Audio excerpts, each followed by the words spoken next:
Now, let's go to California. Mexican firefighters have arrived in the United States to help battle wildfires which have devastated large areas of California. 2 aircraft carrying the crews as well as the humanitarian aid officials landed in Los Angeles on Saturday, where they were greeted by California Governor Gavin Newsom.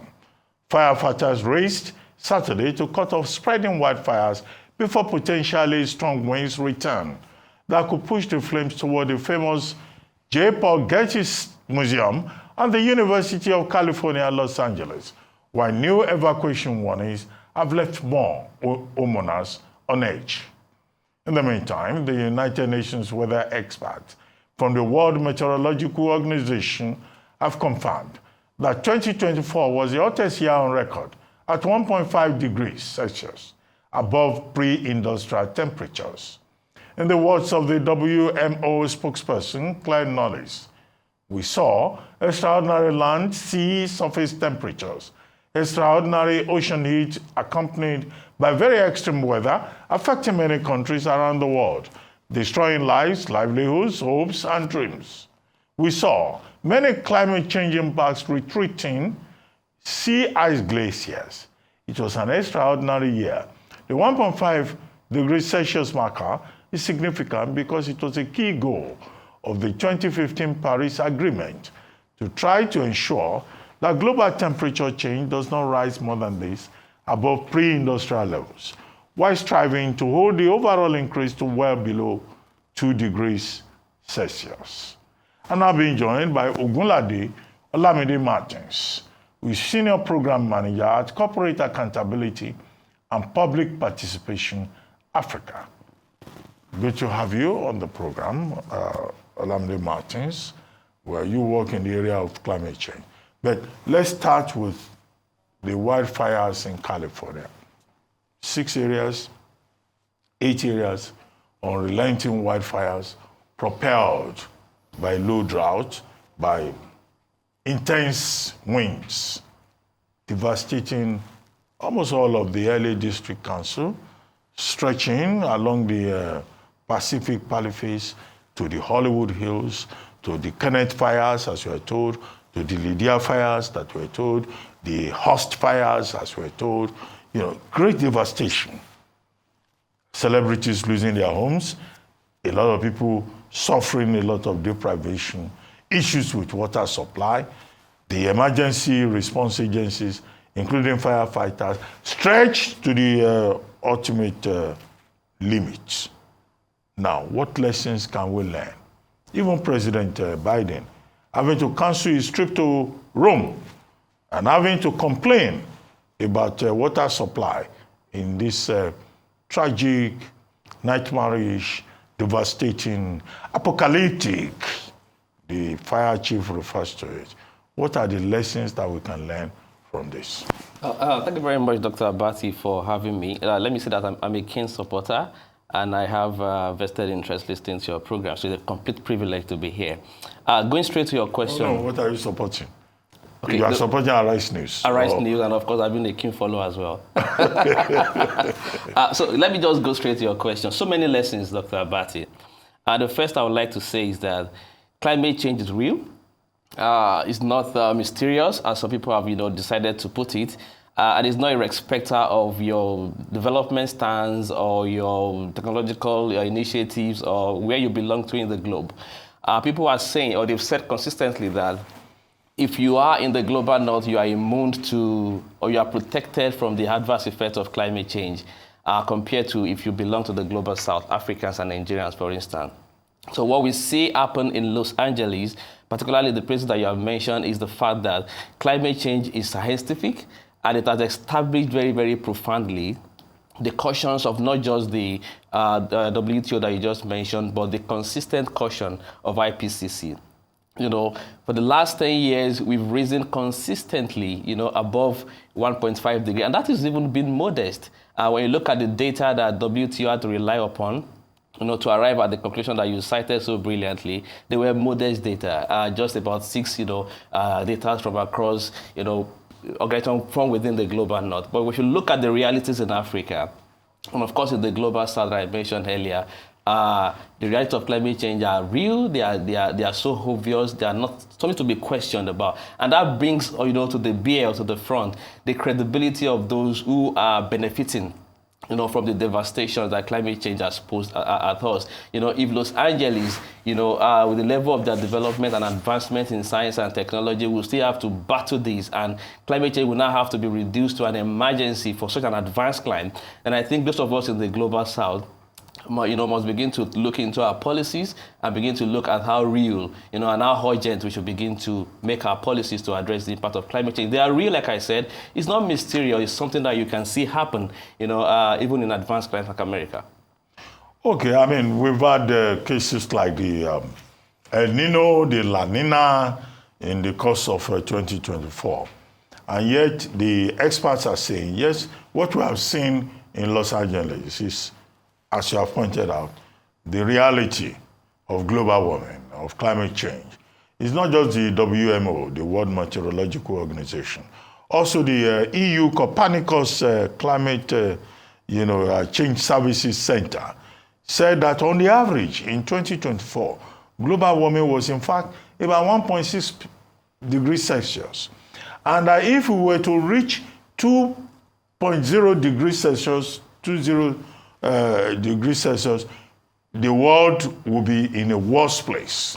Yeah. Now, every year we will have, all these global warming summits, either in Scotland or in the Middle East, and they talk about climate adaptation. Do you think that the international community is just paying lip service to this climate adaptation, climate change financing that we get to hear, from Scotland to the Middle East year after year? Dr. Abati, I'm afraid I don't think, I'm certain that the global politics is not serious about the concerns of climate change. Year in, year out, and I will say for a fact that the recent COP29 in Baku, instead of addressing climate finance, advanced very strongly carbon finance. People were smiling to the banks at the end of the COP. So many lobbies filled up the COP spaces. Deals were being struck, at the expense of frontline communities. But we are not surprised because the global politics, or the conference of parties, as we may call it, has been reduced to a marketplace where interests are now being channeled towards climate, finance, carbon finance, and not, real finance that should address climate emergencies. But then what is adaptation? Adaptation is you guys should continue to cope with the realities of climate change while we continue to infract. That is what climate finance means. But then the African society or the global north is yet to even position itself to advance exactly what it needs. So if we want to speak as somebody who is highly impacted, and Los Angeles is just one of the many examples that we can continue to cite. The realities in the Niger Delta, part of Nigeria is there. Ayotoro community in Ondo State is there. There is no community in Africa, and I can say for a fact, that is protected from the impact of climate change. That is why we have persistent rise in the food price in Nigeria. That is why you have the elders coming down south with invasion. That is why you can't even predict where the next flood will come from. At least when we were growing up in the secondary school, we know for a fact that flooding is the exclusive preserve of the riverine communities. But now you have flooding in Gombe, you have flooding in Bauchi, you have flooding in Adamawa, and then you have drought, where naturally flooding should be the realities. So adaptation is enabling the profiteers to continue to infract at the expense of those who will continue to bear, the biggest brand. You rightly mentioned the whole of Africa contributes so insignificantly, but we don't have the capacity yet, to demand for what is ours. I hope that these realities in Los Angeles will again remind the United States of America to see the reason why the loss and damage fund should be quickly looked into. They have been so political. The present administration of America has been so political. They have been so silent about loss and damage. At some point, they even want the World Bank to administer the loss and damage fund. And then when you look at the small amount committed to climate finance in the last COP, it is nothing to write home about. But with this reality, I hope that those who think they are above the limit of climate realities are now going to sit tight and commit resources, that will address infractions. Okay, Antonio Guterres, the UN Secretary General, tells us that we are at the point of a climate breakdown in the world. And yet, at the core of that is what is called the energy transition. You know, moving from fossil fuels to a clean energy environment. And that was why I talked about hypocrisy, because it looks like even in Britain, they are moving from, they are moving the goalposts with, you know, the transition. But talking about African countries, and we bring it down to Nigeria, what are the specific lessons, which was where we started, that a country like Nigeria can learn about what is happening, for example, in California, either in terms of preparedness or the threat that global warming poses to the whole of humanity, rising sea levels, rising temperatures. Do we even have a climate change policy in Nigeria? Thank you very much, Doctor. There are so many lessons that we can learn as Nigerians, and it's the fact that you have to look inward to begin to devise your own climate mechanisms to survive. The world is now at a state of, you know, existential crisis, and those who are supposed to be the one lending helps also have their own issues now to deal with. And yes, we have climate policies. In 2021, the then President Muhammadu Buhari hurriedly signed, and I want to emphasize the word hurriedly signed after the COP26 in Glasgow that you mentioned. Hurriedly, you know, assented to the National Climate Change Act of 2021. But when you look at the provisions of the Act, they convey very strongly the interest and the suggestions of, you know, big corporations. The likes of, I don't want to mention their names here, but those corporations who are responsible for the climate crisis, you know, they suggest suggestions. They, you know, they recommend, you know, things that don't address climate realities, things like net zero, direct carbon capture. They just want to remain in business, you know, at the expense of the people. So the lesson we have to learn is, I mean, we just have to go back to the era where we have to let the oil to remain in the ground and advance, you know, the option of renewables.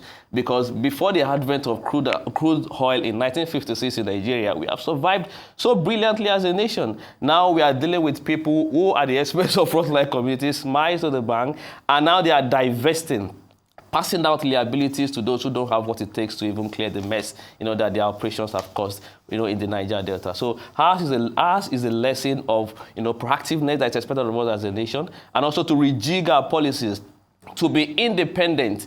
And I will say that with all emphasis, independent of suggestions that will continue to keep the profiteers in business at the expense of those who are adversely affected by climate change, despite contributing so insignificantly to the crisis.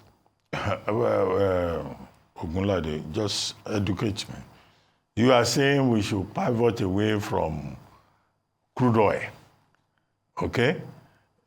When 2025 budget is pegged to crude oil exports at $75 per barrel, and we're not doing really well with non-oil exports. The energy transition in Nigeria, are you saying, is even if government is most committed, do you think it's something that can happen very quickly?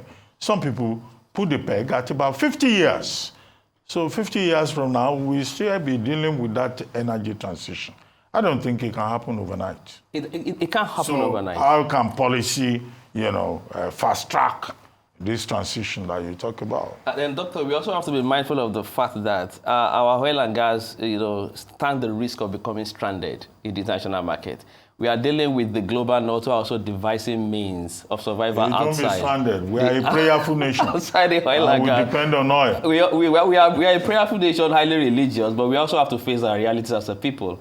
You know, we have options that are worth considering at the expense of oil and gas. And then when you look at those who are benefiting, people have talked about progressive phase out of fossil fuel. But then what is our policy saying? We are talking about a country, you know, whose policies are multi-dimensional, if I may use that word. We have a leader who speaks from one side of the mouth and a policy pointing to another direction. For instance, the National Climate Change Act says that by 2050, you know, we should have, you know, been done away with oil. That is what our policy says. But then our NDC, the nationally determined contribution, is supposed to be a document determined by a country, says something else. We want to fly on the wings of gas. in one direction. We also want to expand renewable. And then, I mean, they are confusing. They are confusing, enough. So, but because of the fact that we have so many alternatives, there is nothing wrong or stopping us as a nation to consider those alternatives. Because at the interest of it, and at the end of it, who benefits? The people. And the ultimate business of government is the welfare of its people, and not a few profiteers who smite to the bank. Okay, but let's go back to Los Angeles, Southern California. People lost their homes. People, in fact, there were persons who had to abandon their cars and took to their hills as the fire kept spreading. We saw the system even responding. We saw fire aircraft, putting fire retardants. Yes, that's what is being shown on the screen in places where the fires were blazing. And yet, houses were wiped out. Whole neighborhoods were taken to the ground. How about this in terms of the threat between man and nature, this conflict, this perpetual, perennial, conflict between man and nature, and how man, despite all his efforts to master his environment, master nature, remains very vulnerable. That's in the United States.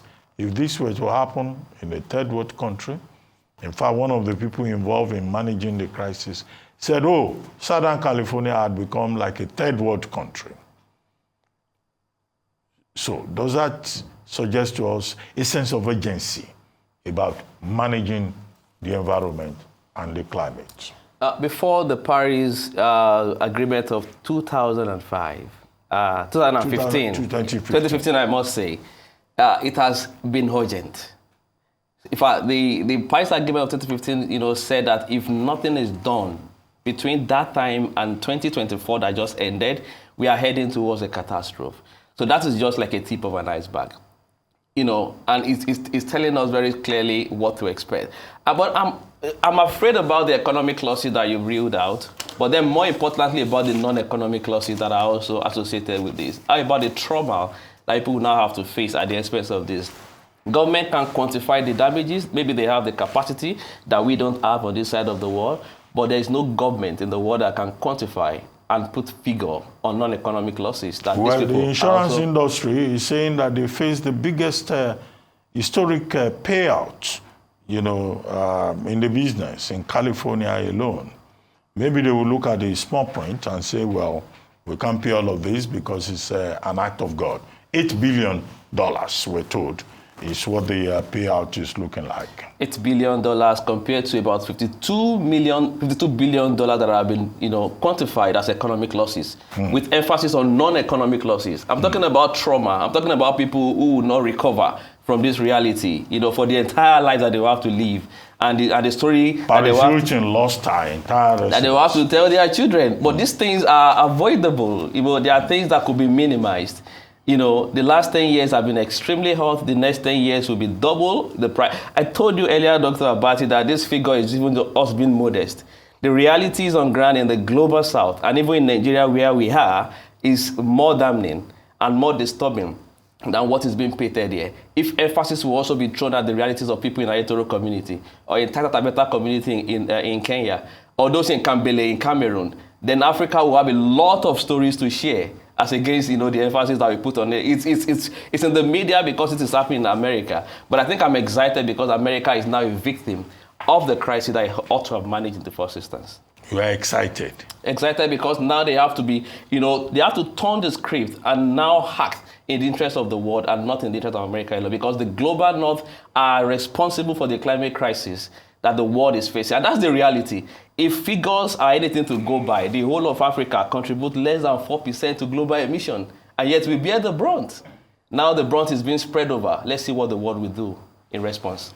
Okay. In other words, if I may summarize, I don't know whether I'm right, what is happening either with El Nino or La Nina or with the Los Angeles fires should be a wake-up call for global leadership to know that global warming is real, climate change issues are very urgent, and that the global leadership, leaders of the world, cannot continue to remain hypocritical about the challenges posed by, the environment and the interaction between man and the environment. I would like to thank you very much, Ogunlade Olamide Martins, for joining us on This Day Live, this Sunday talk show, to talk about this urgent issue within the global arena. Thank you very much indeed.